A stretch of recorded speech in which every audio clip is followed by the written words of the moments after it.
Hi friends, ఎలా ఉన్నారు? నేను బాగున్నాను. మీరందరూ బాగుండాలని కోరుకుంటున్నాను. ఇప్పుడు కథలోకి వెళ్దాం. కథ పేరు మీనా. చదువుతున్నది శోభారెడ్డి.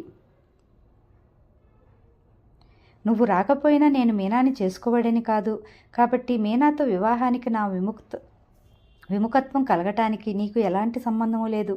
నా ఈ ఉత్తరం చూసి కూడా నువ్వు నాతో మాట్లాడడానికి నా దగ్గరికి రావనుకో, అది నేను అంగీకారంగా తీసుకుంటాను. ఈ సాయంత్రమే కృష్ణవేణమ్మ గారితో విషయం చెప్పి నువ్వు నువ్వు కూడా ఒప్పుకున్నావనుకుంటాను. నువ్వు వచ్చి మాట్లాడకపోతే సంపూర్ణంగా నా ఈ అభ్యర్థనను మన్నించి ఇష్టపడినట్టే అనుకుంటా.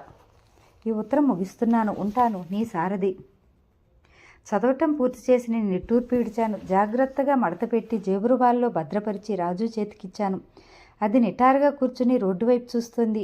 ఏమిటి నీ ఆలోచన అన్నాను. నన్ను తక్షణ నిమ్మలూరు పంపించేయి. నువ్వేం తప్పు చేశావని నీకు తెలియదు. రాజు నా వైపు తిరిగింది. కళ్ళల్లో మల్లా నీరు తిరుగుతుండగా అంది, వదినా, నిమ్మలూరులో ఆ పెళ్ళి గొడవ మూలంగా కాస్త పట్నం వచ్చి నీ దగ్గర సరదాగా ఉంటే ఆ బాధంతా మర్చిపోగలను అనే ఆశతో వచ్చాను. ఇలాంటి విపరీతమైన సంఘటనలు ఎదురవుతాయంటే చచ్చినా వచ్చేదాన్ని కాదు. ఇందులో నా పొరపాటేది లేదని నువ్వు నమ్ముతావు వదినా? దానికి దుఃఖం వచ్చేసింది. నేను రాజు తలని నా భుజం మీదకి లాక్కున్నాను. ఏమిటో పిచ్చితనం, ఇందులో నీ పొరపాటేం లేదని స్వయంగా సారథి ఒప్పుకుంటున్నాడుగా. నాకేమిటో చాలా భయంగా ఉంది. ఒక మాట చెప్పు, విషయం ఇంత దూరం వచ్చిన తర్వాత నన్ను ఒంటరిగా వదిలేసి వెళ్ళిపోతావా? నేనుంటే ఇంకా సమస్యలు తలెత్తుతాయి. ఎత్తని ఏం జరిగినా నీ మంచికేనా నమ్ముతా నేను. ఈరోజు ఈ ఉత్తరం చూడటం వల్ల నా మనసు ఎంత తేలిగ్గా ఉందో తెలుసా? వదినా, నీ మాటలు నాకేం అర్థం కావట్లేదు. ఒక్క 2 రోజులు ఓపిక పట్టు, నువ్వే తెలుసుకుందువు గాని. పిచ్చి పిచ్చి ఆలోచనలు మానేసి ధైర్యంగా ఉండు. ఏది ఉంటానని మాట ఇవ్వు. నేను చెయ్యి చాచాను. రాజు నా చెయ్యి వెనక్కు లాక్కింది. నేను మారినట్టు మాట ఇవ్వలేదు. ఆ సాయంత్రం కృష్ణ దగ్గరకు వెళ్ళటానికి నాకేమంత కష్టం కలగలేదు. ఇంట్లోంచి బయలుదేరడానికి ఏం కారణం చెబుదామా అని సతమతమవుతున్న నాతోటి టీ తాగుతుండగా, అమ్మడు చెప్పటం మర్చిపోయాను. టైలర్కి నీ జాకెట్ కొలతలు పంపిస్తా అని చెప్పాను. ఈ మధ్య నీ జాకెట్లన్నీ టైట్గా ఉన్నాయి. ఖరీదు గల గుడ్డలు వెళ్ళి కాస్త వదులుగా సరైన కొలతలు ఇచ్చిరా అంటూ పురమాయించటంతో నా మనసు ఎగిరి గంతు వేసినట్టయింది. కోరుకున్న పెన్నిది కళ్ళెదట నిలిచినంత ఆనందంగా అనిపించింది. అలాగే మమ్మీ, ఎంతో అనకోగా అన్నాను. నిజమే, ఈ మధ్య నేను కాస్త లావుగా అయ్యానని అందరూ అంటున్నారు. నా పాత జాకెట్లన్నీ ఒంటికి అంటించినట్లయినాయి. నేను అసలే కాస్త పొడుగ్గా ఉంటాను. దానికి తోడు లావు అయితే మరీ పెద్దదానిలా కనిపిస్తానని అమ్మకు భయం. నన్ను టైట్ చేయమని మందలిస్తున్న అమ్మని నాన్నగారు డైట్ చేయమని మందలిస్తున్న అమ్మని నాన్నగారు విన్నప్పుడల్లా కేకలేసేవారు. నీ మొహం లావైనంత మాత్రాన పెద్దవాళ్ళైపోతారా? ఆ మొహంలో పసితనం ఎక్కడికి పోతుంది? ఆ మాటకొస్తే సన్నగా ఒరుగుల్లా ఉన్నవాళ్ళు ముదిరిపోయిన బెండకాయల్లా ముదిముఖాలతో తెలియదంటావా అనేవాడు. నాన్నగారు నా తరపున వకాల్తా పుచ్చుకోవటంతో నాకు డైటింగ్ బాధ తప్పేది. లేకపోతే చచ్చిపోయి ఉండేదాన్ని. నాకు అసలే విపరీతమైన ఆకలి. అయినా అమ్మకి ఈ వయసుని గురించిన భయం ఏమిటో నాకు బొత్తిగా అర్థం కాదు. మనిషి కాలంతో పాటు శారీరకంగా మార్పు రావటం ఎంత సహజం. ఎన్నాళ్ళని ఏటికి ఎదురీదగలం?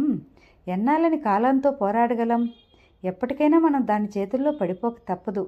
అనవసరంగా అపురూపమైన కాలాన్ని వ్యర్థమైన శంకతో చేజార్చుకోవడం తప్ప ఇంకేం మిగలదు. అసలు ఏ వయసుకు తగ్గట్టు ఆ వయసులో మనిషి హుందాగా ఉండడం నేర్చుకోవాలి. అలా ఉంటే అంతకు మించిన ఆకర్షణ, అందం ఇంకేవీ ఉండవు. నన్ను అడిగితే అసలైన సౌందర్యం వ్యక్తిత్వం వల్ల మాత్రమే వస్తుంది. శారీరకంగా వచ్చే అందం ఈ రోజున ఉంటే రేపు పోవచ్చు. వ్యక్తిత్వం ద్వారా మన చుట్టూ ఏర్పరచుకున్న ఆకర్షణ జీవితాంతం ఉంటుంది. ఏమిటో కొన్ని విషయాల్లో అమ్మకి నాకి స్వభావంలో అభిప్రాయాల్లో పూర్తిగా పరస్పర విరుద్ధంగా అనిపిస్తుంది. నేను వెళ్ళటానికి తయారవుతుంటే రాజు నా దగ్గరకు వచ్చి, వదినా, నేను కూడా నీతో వస్తాను అంది. నువ్వెందుకు? నేను జాకెట్ కొలతలు ఇచ్చి క్షణంలో వచ్చేస్తాను అన్నాను.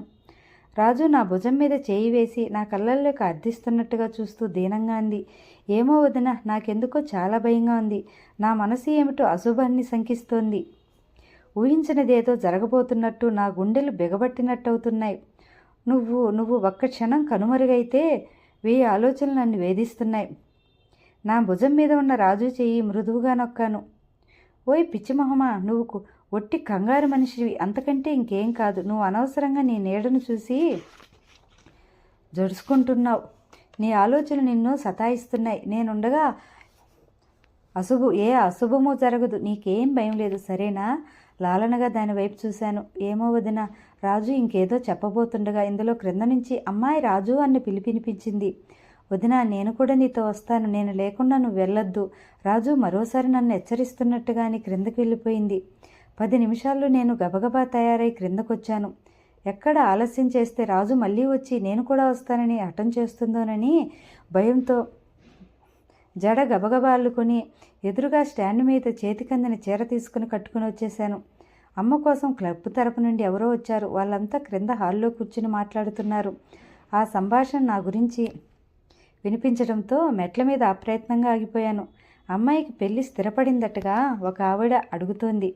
అవునండి, లగ్నం నిశ్చయమైంది. 2 రోజుల్లో ప్రదానం చేస్తున్నాం. అట్టే వ్యవధి కూడా లేదు. మీరందరూ తలో చేయాలి. అయ్యో, తప్పకుండాను. మీ అమ్మాయి పెళ్ళికి మీరేమో కానీ మేమంతా ఎదురు చూస్తున్నామంటే నమ్మండి. మీరిలా చేస్తారని అలా చేస్తారని అప్పుడే అంతా ఊహిస్తున్నారు. దానిదేముందిలేండి, నేను మాత్రం మీలాంటి దాన్ని కానా? అమ్మ నవ్వుతోంది. అల్లుడు ఇల్లరకం వచ్చేట్టేగా ఇంకో ఆవిడ అడిగింది. రాకపోతే నేను అసలు ఒప్పుకుంటానా? అమ్మ గొంతులు ఎంతో ధీమా.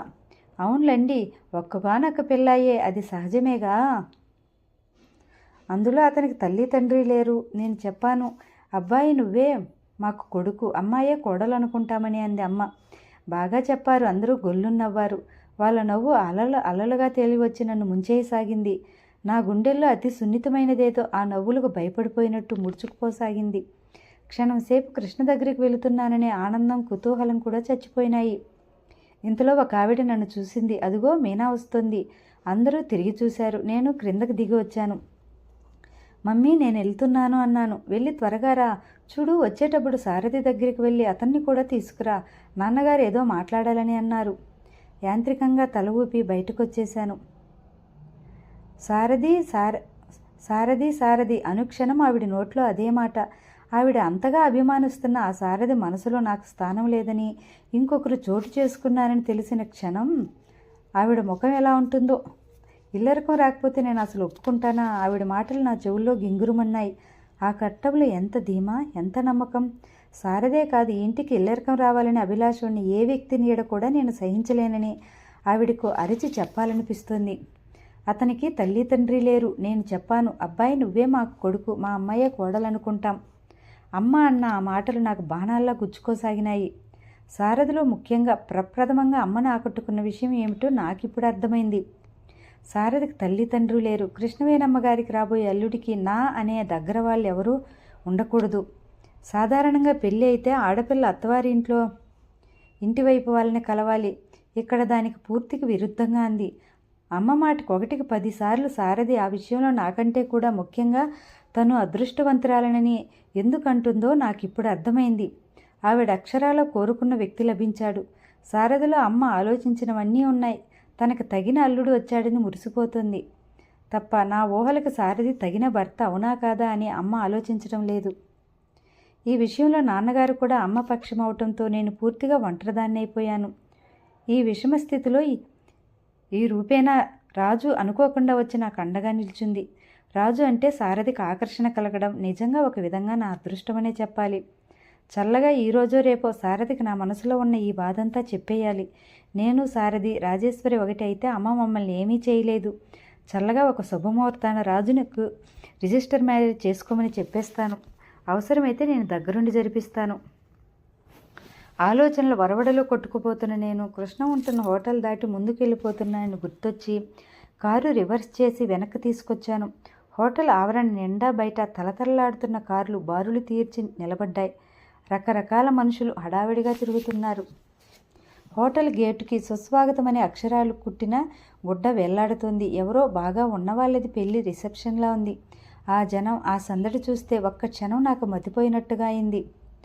అక్కడక్కడ చోటు లేకపోవడంతో కారు రోడ్డు మీద దూరంగా పార్క్ చేసి నడిచి రావాల్సి వచ్చింది.